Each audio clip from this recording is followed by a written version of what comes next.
Hello everyone, welcome to engineer 7.0। Friends, आज के इस सेशन में हम डिस्कस करने वाले हैं इंजीनियरिंग मैकेनिक्स के मोस्ट एक्सपेक्टेड क्वेश्चन आपकी university exam point. Friends, already हम लोगों ने 2 यूनिट तक जो है कि इंजीनियरिंग मैकेनिक्स के मोस्ट एक्सपेक्टेड क्वेश्चन आपकी university exam point of view से डिस्कस कर लिया है। अगर अभी तक आपने उन वीडियो को नहीं देखा है तो प्लेलिस्ट में अवेलेबल है, आप उन वीडियो को देख सकते हैं। फ्रेंड्स, आज के इस सेशन में स्टार्ट करने वाले हैं यूनिट 3 जो कि रिलेटेड होगा आपका ट्रस्ट से। ओके, ट्रस्ट काफ़ी इंपॉर्टेंट जो है कि यूनिट्स है। ओके, आपकी university exam point of view से प्रत्येक साल जो है कि ट्रस्ट से रिलेटेड जो है कि 10 नंबर का न्यूमेरिकल पूछा जाता है, ये फिक्स है। बाकी अन्य भी अगर पूरे ओवरऑल इस चैप्टर से बात करें तो आपका 20 नंबर से अधिक का क्वेश्चन पूछा जाता है। कम से कम 20 नंबर तो पूछा ही जाता है इस यूनिट से। वो हो सकता है 20 से 30 नंबर तक भी पूछ ले, लेकिन आप याद रखिएगा ट्रस्ट से रिलेटेड प्रत्येक साल जो है कि एक न्यूमेरिकल 10 नंबर में लॉन्ग आंसर में पूछा जाता है। उससे साथ साथ जो है कि ट्रस्ट के प्रकार क्या होते हैं, आखिर ट्रस्ट होता क्या है, परफेक्ट ट्रस्ट क्या होता है, इससे रिलेटेड भी न्यूमेरिकल पूछा जा सकता है। तो हम चलिए हम सबसे पहले हम जान लेते हैं कि आखिर ट्रस्ट होता क्या है। तो ट्रस्ट बेसिकली क्या होता है, एक प्रकार का पिन जॉइंट स्ट्रक्चर होता है। It is constructed by slider member and क्या होता है joints, okay, at their end by bolting, riveting, welding or support. यानी कि जो भी होते हैं मेंबर होते हैं स्लाइडर्स मेंबर, उनका जो एंड पॉइंट होता है किसी न किसी या तो बेल्ड करके ऐसे जोड़ दिया जाता है या तो जो है कि रिवेटिंग द्वारा जोड़ दिया जाता है। आपने अक्सर जो है कि देखा होगा फैक्ट्री में, ओके, कारखानों में ट्रस का बेसिकली यूज किया जाता है। रेलवे स्टेशन पर ये सारे ट्रस ही यूज किए जाते हैं। ओके, तो ट्रस का बेसिकली डिफिनीशन हो गया। आपको रिवाइज करने के लिए मैंने यहाँ पर आप देख पा रहे हैं फिगर है, ओके। और ट्रस पे बेसिकली मैं आपका प्रॉपर्टीज है, जो भी फोर्स लगते हैं एक्ट करते हैं ज्वाइंट पर। ये ज्वाइंट है, ये भी ज्वाइंट है, ये भी एक ज्वाइंट है, ये आपका रिएक्शन है, ये भी एक तरह से ज्वाइंट ही है। तो जो भी रिएक्शन ही आप देख सकते हैं कि इस पर ज्वाइंट पर ही काम करेगा। ओके, ज्वाइंट पर ही काम करेगा रिएक्शन, और जो एक्सटर्नल फोर्स एक्ट करेंगे वो कभी भी ज्वाइंट पर ही एक्ट होते हैं। ओके, ट्रस में परफेक्ट ट्रस क्या है? परफेक्ट ट्रस आप किसी भी ट्रस को कैसे कर सकते हैं कि परफेक्ट ट्रस है? नंबर ऑफ मेंबर, यानी कि ये मेंबर्स हैं, ये ज्वाइंट्स है। आप याद रखिएगा ये क्या है, मेंबर्स है 2, 3, 4, 5, 6, 7, यानी कि इस ट्रस में केवल टोटल जो है कि 7 मेंबर हैं। ज्वाइंट कितने हैं? तो 1 ज्वाइंट, 2 ज्वाइंट, 3 ज्वाइंट, 4 ज्वाइंट और 5 ज्वाइंट, यानी कि ज्वाइंट कितने हैं? 5। तो चलिए हम जान लेते हैं इसके बेस पर जो है कि हम कैलकुलेट करते हैं कि कौन सा ट्रस जो है कि परफेक्ट ट्रस है और कौन सा इम्परफेक्ट ट्रस है। Number of member in perfect truss are equal to 2j-3, यानी कि जो नंबर ऑफ ट्रस इसमें कितने थे? 7 मेंबर कितने थे? 7। और मेंबर किसके इक्वल्स होना चाहिए? Equal to 2j-3। जे क्या है? ज्वाइंट को रिप्रेजेंट करता है। तो 2 इंटू जे, 5 ज्वाइंट थे, 5 माइनस 3, तो 5 दूना 10 माइनस 3 इक्वल्स किसके होगा? 7। और एक 7 किसके बराबर है? यानी कि नंबर ऑफ मेंबर्स के बराबर है। इसका मतलब ये हुआ कि ये जो ट्रस है ये आपका परफेक्ट ट्रस है। तो ये है आपका basic formula. m is equal to किसने, यानी कि number of members, okay, truss का, और जे क्या है? ज्वाइंट को रिप्रेजेंट करता है। तो दोनों एक दूसरे के इक्वल्स होनी चाहिए, यानी कि जो मेंबर्स है उसकी संख्या जो है कि 2j-3 के इक्वल्स होनी चाहिए। ओके, अगर 2j-3 के इक्वल्स नहीं है तो इम्परफेक्ट ट्रस होता है। यही यहाँ पर कहा गया कि number of member are either more or less, यानी कि या तो अधिक हो जाए या तो कम हो जाए, तो ऐसे में इम्परफेक्ट ट्रस होता है। जैसा कि m is not equal to 2j-3। Okay friends, अब इस सब बेस जो है कि हम न्यूमेरिकल को देख लेते हैं। जैसा कि आप यहाँ देख पा रहे हैं, एक न्यूमेरिकल और truss structure is made of 5 member. Member क्या है? m का वैल्यू कितना है? 5। If the member of joint in truss is 4, joint कितने हैं? 4। आप याद रखेंगे। The nature of truss, truss पूछ रहा है किस नेचर का होगा, तो क्या होता है? 2j-3। नंबर ऑफ ज्वाइंट कितने थे? 4, यानी कि 2 into 4 minus 3 is equal to 8 minus 3 किसके होगा? 5 के बराबर, और नंबर ऑफ मेंबर्स कितना दिया है आपका यहाँ 5 दे रखा है, तो यानी कि 5 के इक्वल्स है। तो एक मतलब क्या होगा, ये इसका नेचर जो होगा परफेक्ट ट्रस्ट होगा, जैसा कि आप यहाँ पर देख पा रहे हैं, यहाँ पर सॉल्व भी किया गया है। तो this nature is perfect trust. Okay friends, most important numerical जो है कि आप देख पा रहे हैं ट्रस्ट है, मेथड ऑफ ज्वाइंट और सेक्शन मेथड से जो है कि मेंबर्स में फोर्स को फाइंड आउट करना होता है, जितने भी फ्रेंड्स हैं इसमें मेंबर्स हैं, और इससे 10 नंबर का क्वेश्चन प्रत्येक साल पूछा जाता है। आप अपने क्वांटम में भी देख लीजिएगा कि 10 नंबर का क्वेश्चन हमेशा जो है कि ट्रस्ट से रिलेटेड पूछा जाता है।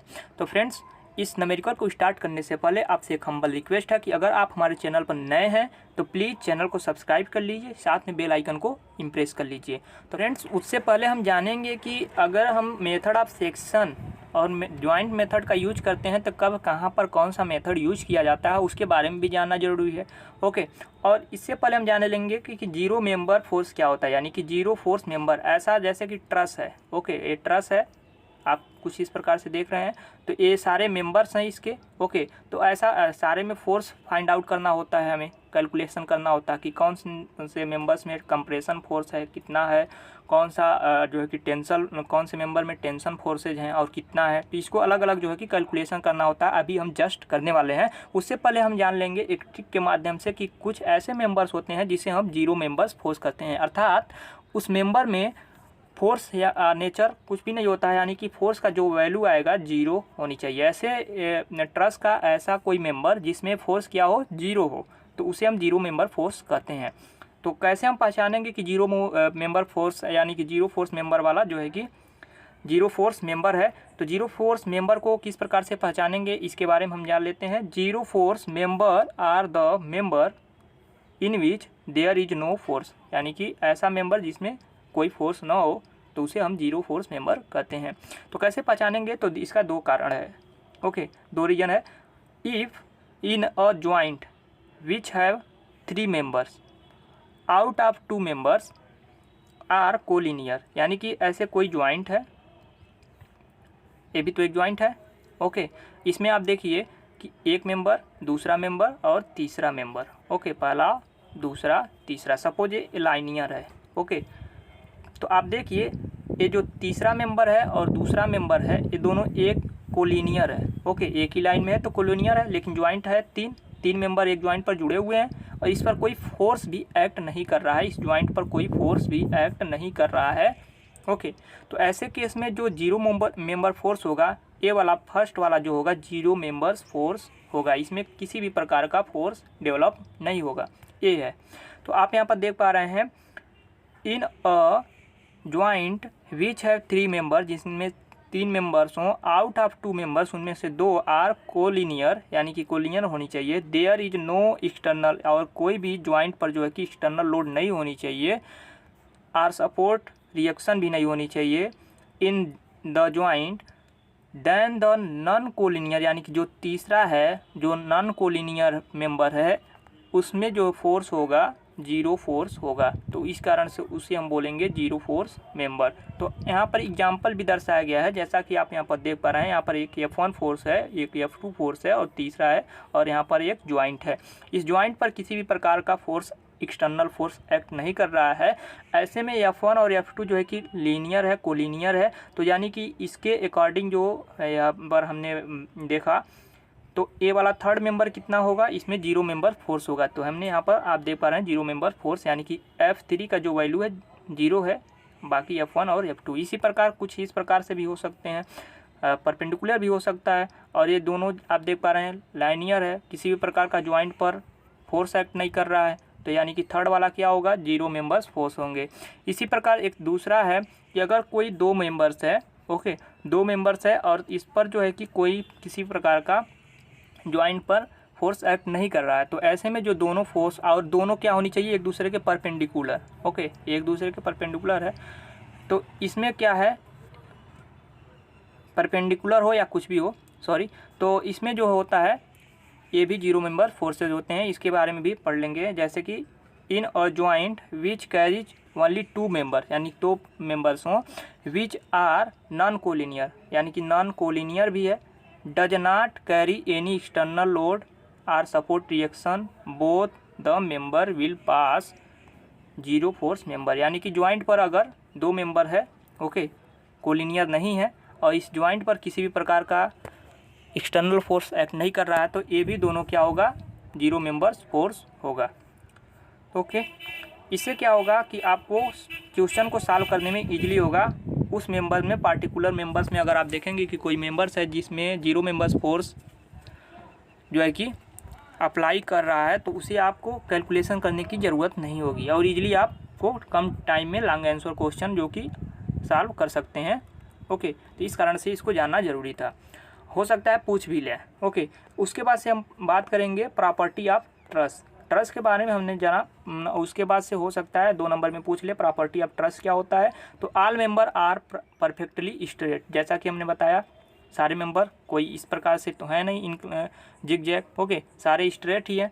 ओके, तो सारे स्ट्रेट होनी चाहिए। दूसरी, ज्वाइंट पर जो है कि किसी प्रकार का एक यहाँ पर देख रहे हैं all members of trust carries only axial force, यानी कि जो भी है केवल एक्सियल फोर्स इसमें एक्ट करेगा।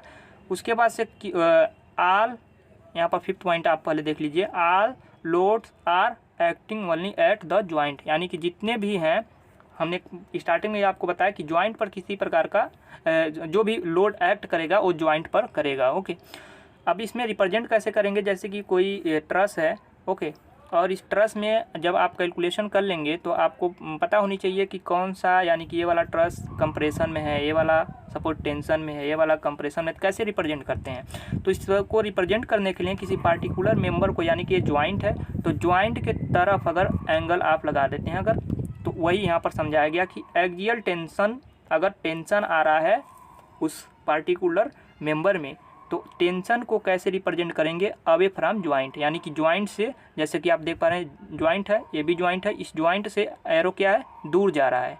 ओके, इस बी वाले ज्वाइंट से एरो क्या है, दूर जा रहा है, तो इसमें एक कहते हैं टेंशन। इस प्रकार से टेंशन रिप्रेजेंट करेंगे। एक्सियल कंप्रेशन को कैसे रिप्रेजेंट करेंगे, इसमें क्या है, ज्वाइंट ए है, ज्वाइंट बी है, तो ज्वाइंट की तरफ आ रहा है, यानी कि ज्वाइंट को कंप्रेस करेगा, तो इस प्रकार से कंप्रेशन को रिप्रेजेंट करेंगे। आपको इसके जानना जरूरी है, क्योंकि जब कैलकुलेशन करेंगे तो आपको इस नेचर को भी ट्रस्ट में रिप्रेजेंट करना होगा। ओके, तो चलिए अब हम जान लेते हैं ट्रस्ट को सॉल्व करने से पहले उसको मेथड के बारे में कि कौन कौन से मेथड द्वारा हम जो है कि ट्रस्ट को सॉल्व कर सकते हैं। बेसिकली इसमें जो इम्पॉर्टेंट मेथड है वो है आपका मेथड ऑफ ज्वाइंट, यानी कि ज्वाइंट मेथड से हम जो है कि ट्रस्ट को जो न्यूमेरिकल है उसको हम सॉल्व करते हैं। ओके, तो मेथड ऑफ जो ज्वाइंट्स है आप यहाँ पर देख पा रहे हैं, मेथड ऑफ ज्वाइंट से हम सॉल्व कर सकते हैं और दूसरा सेक्शन ऑफ मेथड से। तो सबसे पहले चलिए हम मेथड ऑफ ज्वाइंट के बारे में एक न्यूमेरिकल जो है कि एग्जांपल को देख लेते हैं। दूसरी बात हम बता दें कि अगर पूरे ट्रस है, ओके, सपोज कोई यहाँ पर आपका ट्रस है और ज़्यादातर यही पूछता है मेथड ऑफ ज्वाइंट। ओके, और मेथड ऑफ ज्वाइंट पता है आपको, तो आप जो भी जो है कि वैल्यू सारे निकाल सकते हैं। पूरे में पूछता है आपको, ट्रस्ट दे रखा है, सारे में पूछता है आपको कि सारे में जो भी मेंबर हैं इसमें जो है कि आप फोर्स निकालिए और इसका नेचर बताइए।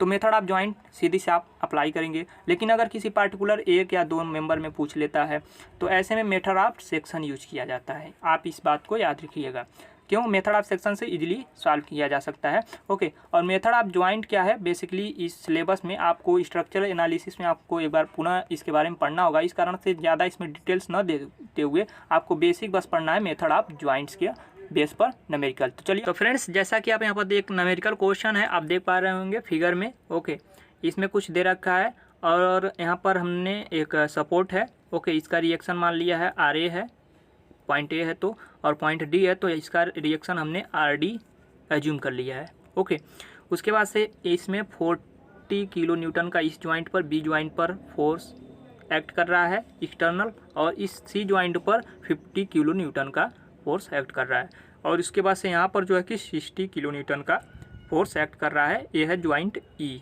ओके, अब सबसे पहले आप यहाँ पर देखेंगे कि कोई ऐसा मेंबर है जो 0 मेंबर फोर्स है। तो 0 मेंबर फोर्स क्या था, फर्स्ट केस क्या था कि ऐसा कोई ज्वाइंट जिस पर 3 मेंबर हों और उसमें से 2 मेंबर लीनियर हों, ओके, कोलिनियर हों। तो आप देखिए यहाँ पर 3 मेंबर हैं लेकिन 2 मेंबर एक दूसरे के कोलिनियर नहीं है, तो यहाँ पर अप्लाई नहीं होगा। दूसरी बात, इसको देखने से पहले आप देखिए यहाँ पर इस ज्वाइंट पर एक्सटर्नल फोर्स एक्ट कर रहा है। तो ऐसे ज्वाइंट जिस पर एक्सटर्नल फोर्स एक्ट करता है उस ज्वाइंट पर यानी कि वैसे केस में जीरो मेंबर फोर्स नहीं होता है। यहाँ पर भी देखिए एक्सटर्नल फोर्स एक्ट कर रहा है, इस ज्वाइंट पर भी यहाँ पर को तो जो है कि आपका 4 मेंबर है इस ज्वाइंट पर। ओके, दूसरी बात यहाँ पर एक्सटर्नल फोर्स भी यानी कि 60 किलो न्यूटन का है, तो ऐसे में भी यहाँ भी जीरो मेंबर फोर्स एक्ट नहीं कर रहा है। यहाँ पर देखिए ये रिएक्शन है। ओके, तो रिएक्शन है तो यहाँ पर भी फोर्स कार्य कर रहा है, इस रिएक्शन पर इस ज्वाइंट पर भी रिएक्शन है तो यहाँ पर भी एक फोर्स एक्ट कर रहा है। सपोज हमें रिएक्शन अभी पता नहीं है लेकिन फिर भी हम इसे अगर कैलकुलेट करेंगे तो एक फोर्स ही होगा। ओके, तो यहाँ पर भी आप देख सकते हैं यानी कि जीरो मेंबर फोर्स का केस यहाँ पर अप्लाई नहीं होगा। सपोज अगर ये फोर्स नहीं दे रखा होता, ओके, और जो है कि ये बीच वाला मेंबर्स नहीं दे रखा होता, तो ऐसे में क्या होता, 2 मेंबर फोर्स होते। ओके, 2 फोर्स होते यानी कि 2 मेंबर्स होते, तो ए वाला मेंबर और ए वाला मेंबर जीरो मेंबर फोर्स हो जाता। लेकिन ऐसा अभी नहीं है क्योंकि अभी जीरो मेंबर फोर्स से रिलेटेड जो है कि आपका स्ट्रक्चरल एनालिसिस है, अगले सेमेस्टर में आप पढ़ेंगे तो उससे रिलेटेड होगा, क्लियर हो जाएगा सब। यहाँ पर हमने इसलिए करा कि हो सकता है एग्जाम में आपसे पूछ ले, कुछ ऐसे आ जाएं तो वहाँ पर आप इजीली सॉल्व कर सकते हैं। ओके, उस पर ज़्यादा आपको फोकस नहीं करना है। तो चलिए हम सबसे पहले यहाँ पर देख लेते हैं क्वेश्चन को। Determine the force all member, सारे मेंबर्स में आपको फोर्स फाइंड आउट करना है। ओके, और जैसा कि फिगर में दे रखा है, और इसमें कुछ इंक्लाइन जो हैं, जो इंक्लाइन मेंबर हैं 60 डिग्री है उनके बीच का एंगल। ओके, ये आपको याद रखना है। और लेंथ कितना है प्रत्येक मेंबर का, एक लेंथ, 2 3 4 5 6 7 मेंबर हैं, तो प्रत्येक का जो लेंथ है यहाँ पर दे रखा है 2 मीटर। कितने मीटर, 2 मीटर का लेंथ है। और जो बीच का एंगल है ये, ओके, सारे, तो ये है 60 डिग्री का यहाँ पर दे रखा है। प्रत्येक जो है भी ज्वाइंट है, ज्वाइंट को सबसे पहले हम यहाँ पर देखेंगे कि RA और RB अननोन है, तो रिएक्शन को सबसे पहले हम फाइंड आउट करने का प्रयास करेंगे। तो suppose vertical forces equal to 0 equilibrium condition लगाएंगे, summation vertical forces is equal to IF/YH equal to 0, जो भी आप लिख सकते हैं। ओके, तो summation of vertical force is equal to 0, तो RA अपवर्ड है, AB अपवर्ड है, A फोर्स और A फोर्स तीनों डाउनवर्ड एक्ट कर रहा है। तो RA प्लस RD, ओके, आप यहाँ पर देख पा रहे हैं RA प्लस RD, और ये तीनों फोर्स 40 और जो है कि 60 और 50 और 40 तीनों को ऐड कर देंगे तो कितना होगा, एक ही डायरेक्शन में, ओके, डाउनवर्ड एक्ट कर रहा है, तो तीनों एक दूसरे को में ऐड कर देंगे तो टोटल 150 आएगा, यानी कि RA plus RD is equal to 150। ये हो गया इक्वेशन नंबर फर्स्ट। ओके, उसके बाद से क्या करना है आपको, अब जो है कि मोमेंट लेना है किसी भी पॉइंट पर। ओके, तो सपोज हमने ए पर, ए या डी पर किसी पर भी आप ले सकते हैं, तो हमने ए पर मोमेंट ले लिया है, summation MA is equal to 0। तो ऐसे केस में जब यहाँ पर आप देखेंगे RD है, मोमेंट आपको लेना आता है, तो हमने बताया कि जो एक मेंबर है उसका डिस्टेंस कितना है, 2 मीटर, तो 2 मेंबर यहाँ पर पड़ रहा है। ओके, R से यहाँ तक की बीच की दूरी कितना, 2 और 2 यानी कि 4 मीटर।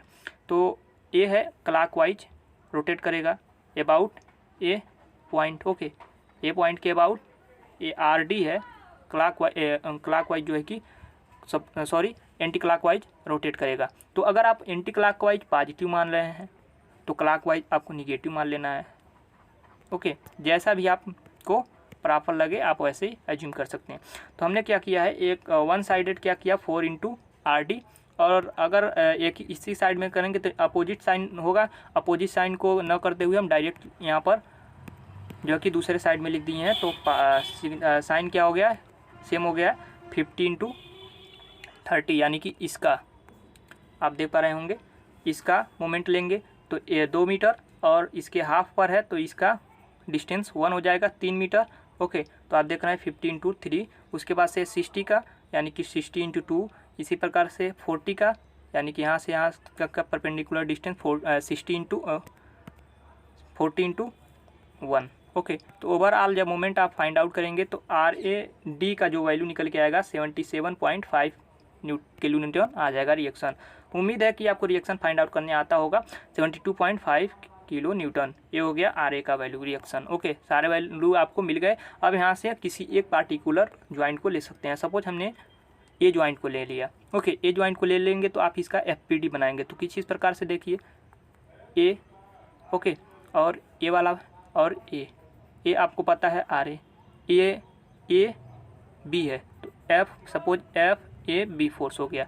ये इधर एफ ए ई है, तो एफ ए ई इसको हम मान लेते हैं फोर्स, और सारे जो हैं कि इसका नेचर मान लेते हैं हम tension. Okay, method of joint में जितने भी हम जब एज्यूम करेंगे, अभी तो हमें पता नहीं है कि इसका नेचर क्या है मेंबर का। ओके, तो इसको हम टेंशन मान के एज्यूम करेंगे। तो जैसा कि यहाँ पर देख पा रहे हैं, हमने फिगर बनाया है FBD। ओके, ये फिगर है FBD। बाकी वो जो है कि एक्सेस को डॉट डॉट मैंने ड्रा करा है। उसके बाद से इस जो भी फोर्सेज हैं इसको वर्टिकल और हॉरिजॉन्टल कंपोनेंट में डिवाइड करने आपको आता होगा। तो ये FAB है, ओके, और इसके बीच का एंगल 60 डिग्री है। सबसे पहले हम नहीं बताया आपको। ओके, तो ऐसे में क्या है, आप यहाँ पर समझेंगे तो ईजिली समझ पाएंगे। जैसा कि यहाँ पर है, ये हो गया, ये एक्सेस है Y एक्सेस, और यही फोर्स है FAB। ओके, ये 60 डिग्री है। तो अगर हम हॉरिजॉन्टल और वर्टिकल कंपोनेंट में डिवाइड करें तो ए हो जाएगा FAB cos थीटा, ये वाला हॉरिजॉन्टल फोर्सेज, और ऊपर चला गया FAB sin थीटा। वही तो यहाँ पर किया गया है। आप यहाँ पर देख पा रहे होंगे कि FAB vertical component force, FAB sin 60 degree और FAB cos 60 डिग्री, और FAE तो पहले से है ही। अब यानी कि जो भी फोर्सेज हैं वर्टिकल एक्सिस पर और हॉरिजॉन्टल एक्सिस पर, उसको एक दूसरे के इक्विलिब्रियम कंडीशन अप्लाई करके आप जो कि सॉल्व करिए। ओके, जैसा कि consider eight joint A summation of vertical forces. ज़्यादातर केस में जब भी आप ऐसे आप कंपोनेंट को डिवाइड कर लीजिएगा तो सबसे पहले आपको काम करना है summation of vertical forces solve कीजिएगा। वर्टिकल फोर्सेज अगर सॉल्व करेंगे तो ज़्यादातर केस में आपको ज़्यादा इक्वेशन बनाने की ज़रूरत नहीं पड़ेगी, डायरेक्ट आपको वैल्यू मिल जाएगा किसी न किसी पार्टिकुलर का, इजीली हो जाता है। ओके, तो आप यहाँ पर देखेंगे कि वर्टिकल कौन सा है, FAB अपवर्ड डायरेक्शन में। सारे क्या फोर्स हमने बताया था आपको, टेंशन ही मानना है। ओके, तो टेंशन माना तो इधर और इधर। ओके, बाकी रिएक्शन इधर है, पहले से आपको रिएक्शन तो इसमें मान नहीं सकते टेंशन। ओके, क्योंकि रिएक्शन तो हमें पता ही ऊपर ही लगेगा, बाकी तो जो मेंबर्स में नहीं पता है उसे तो आपको मानना ही पड़ेगा टेंशन। ओके, जो नहीं पता है, लेकिन इसका रिएक्शन आपने फाइंड आउट करा तो ऊपर तो ही लगेगा रिएक्शन, आपको ये इसका नेचर पता है। ओके, तो वर्टिकल फोर्सेज ये भी अपवर्ड डाउन रिएक्शन भी, और ये जो भी वो ऊपर हमने माना है FAB sin 60 डिग्री, तो यही हमने लिखा है अपवर्ड। सपोज हमने पॉजिटिव माना FRA plus FAB sin 60 degree. FAB यानी कि RA का वैल्यू पता है, RA को हमने पक्षांतर कर दिया है इस साइड में।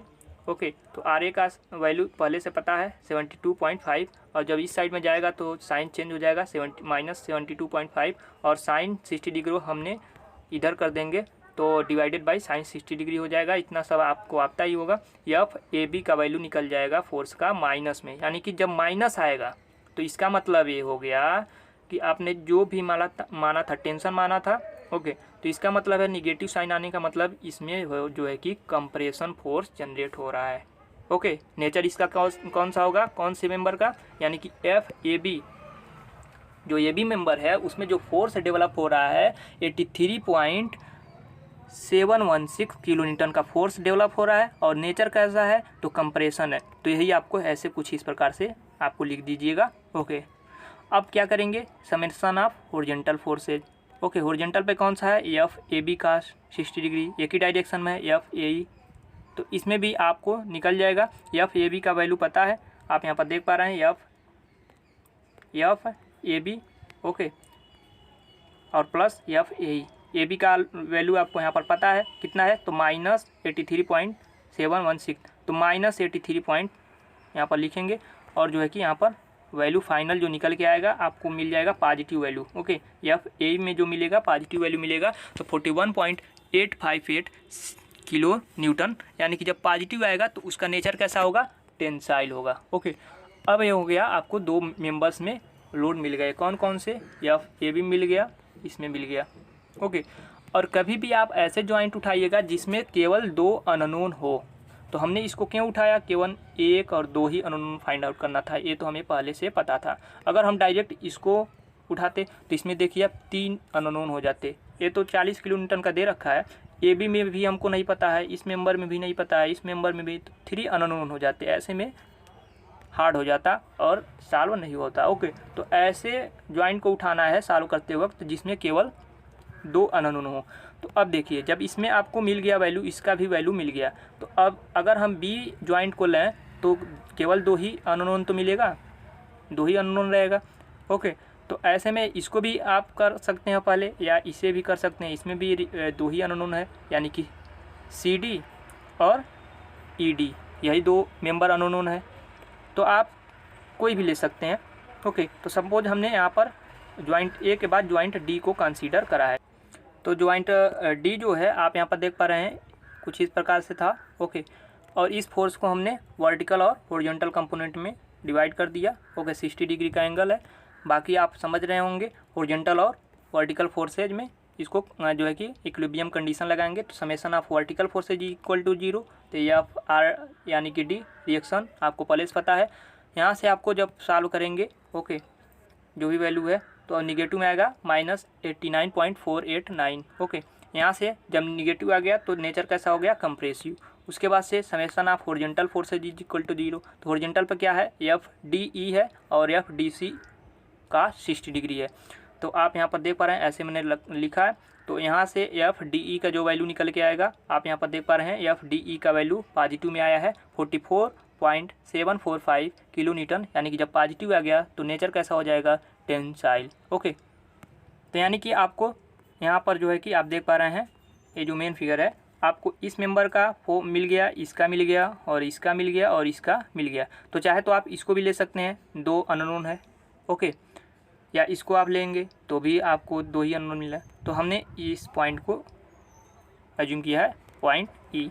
तो जैसा कि आप यहाँ पर देख पा रहे हैं, पॉइंट ई को लिया गया है, कंसीडर किया गया है यहाँ पर बी को हमने कंसीडर किया है, कंसीडरिंग इक्विलिब्रियम बी। कारण होगा इसका, कारण क्या है, क्योंकि अगर आप यहाँ पर देखेंगे जो ई पॉइंट है इस पर 4 मेंबर्स हैं, तो कैलकुलेशन में काफ़ी दिक्कत होगी, काफ़ी ज़्यादा कैलकुलेशन करना पड़ेगा। ओके, और इसमें केवल 3 है, 2 पता है, एक मिल जाएगा, एक पता है, ये दोनों मिल जाएगा। तो शायद इस कारण से इसको बी को या सी को, दोनों को किसी एक को ले सकते हैं, सेम ही है। तो इसको बी को कंसीडर किया गया है, तो बी को यहाँ पर, तो जैसा कि आप यहाँ पर देख पा रहे होंगे पॉइंट बी है कुछ इस प्रकार से। ओके, यही था।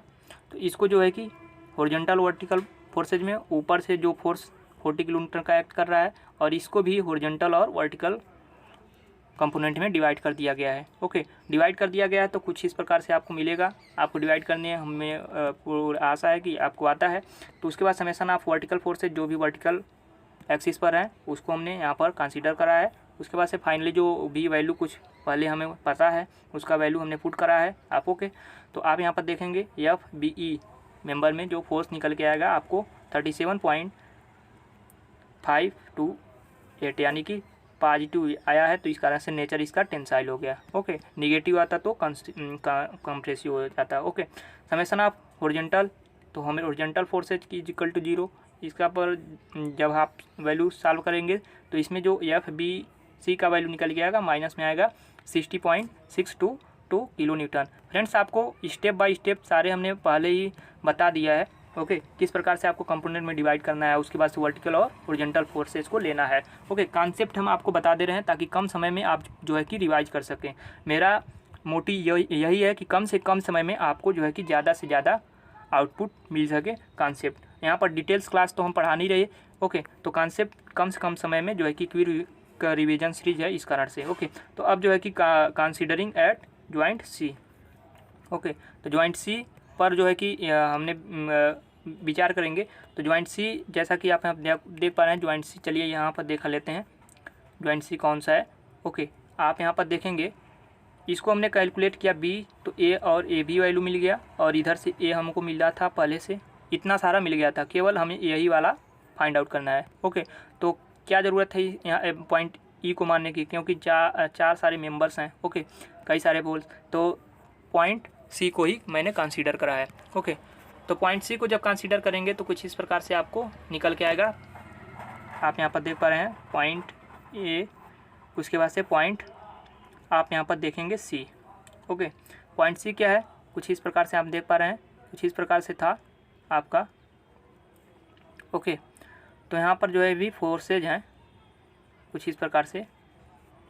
उसके बाद से इसको हॉरिजॉन्टल और वर्टिकल मेंबर में कंपोनेंट में, और इसी प्रकार इसको भी हॉरिजॉन्टल और वर्टिकल कंपोनेंट में डिवाइड कर दिया गया है। ओके, तो सारे डिवाइड करने के बाद क्या है वो जो है कि आप यहाँ पर समेशन ऑफ वर्टिकल फोर्स लिखेंगे। तो वर्टिकल फोर्सेज पर कौन कौन से हैं, यानी कि ऊपर से जो 40 किलोन्यूटन का डाउनवर्ड एक्ट कर रहा है वो, और जो भी वर्टिकल और हॉरिजॉन्टल कंपोनेंट में हमने डिवाइड किया FCE साइन 60 डिग्री और FCD साइन 60 डिग्री, तो इसको हमने लिखा है। ओके, तो यहाँ से जो वैल्यू निकल के आएगा आपका, आप देखेंगे जो मिलेगा वैल्यू 31.754 किलो न्यूटन, यानी कि जब पॉजिटिव है तो इसका टेंसाइल क्या हो जाएगा, नेचर टेंसाइल। यानी कि जब CE में वैल्यू मिल गया तो हमें हॉरिजॉन्टल की ज़रूरत है नहीं, क्योंकि सारे मेंबर्स में फोर्स हमने फाइंड आउट कर लिया है।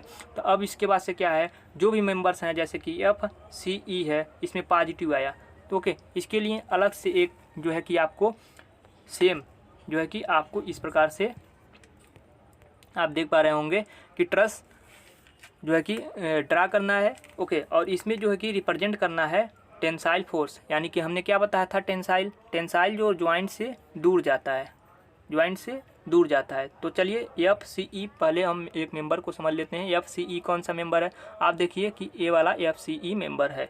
ओके, FCE मेंबर है, यही है। इसमें क्या है, टेंसाइल में क्या है, ज्वाइंट, यानी कि ये जो ज्वाइंट है C इससे दूर जाएगा, तो दूर इधर जाएगा और इस ज्वाइंट से भी इधर जाएगा। तो यही आप यहाँ पर देख पा रहे हैं, हमने इधर दिखाया एरो और इधर, यानी कि ज्वाइंट से दूर जा रहा है टेंसाइल के केस में। इसी प्रकार और कौन सा मेंबर हम ले लें, चलिए हम कोई और मेंबर देख लेते हैं, जैसे निगेटिव वाला देख लेते हैं कोई 60, यानी कि निगेटिव है, कंप्रेशन का है, कंप्रेशन ज्वाइंट की तरफ है। ओके, ज्वाइंट की तरफ कौन सा मेंबर है ये, आप देख पा रहे होंगे BC है। तो BC में हमने यहाँ पर रिप्रेजेंट करा है, आप देख पा रहे होंगे BC ये वाला मेंबर है। इसमें क्या था, कंप्रेशन, तो इसमें क्या कहा था कि ज्वाइंट की तरफ एरो ज्वाइंट की तरफ है कि नहीं है। तो इस प्रकार से आपको सारे जितने भी निगेटिव और पॉजिटिव जो भी नेचर आया है, इस प्रकार से आपको इसमें रिप्रेजेंट करना है सारे मेंबर्स में। ओके, ये सारी चीज़ें हैं, और अगर हो सके तो जो भी वैल्यू है इसका आप यहाँ पर लिख सकते हैं। ओके, आप यहाँ पर लिख सकते हैं या टेबल फॉर्म में भी लिख सकते हैं, वैल्यू, नेचर और फोर्स का नेम, यानी कि force name, members name. Okay, तो फ्रेंड्स ये रहे इंपॉर्टेंट क्वेश्चन। इस प्रकार से जो है कि आप ट्रस का जो है कि मेथड ऑफ टेंशन या मेथड ऑफ ज्वाइंट जो है कि लगाकर, ओके, मेथड ऑफ ज्वाइंट से जो है कि आप ट्रस में मेंबर्स और उसके नेचर को फाइंड आउट कर सकते हैं। तो फ्रेंड्स आज के ये सेशन में बस इतना ही, मिलते हैं यूनिट 3 के सेकेंड लेक्चर में, तब तक के लिए थैंक यू वेरी मच।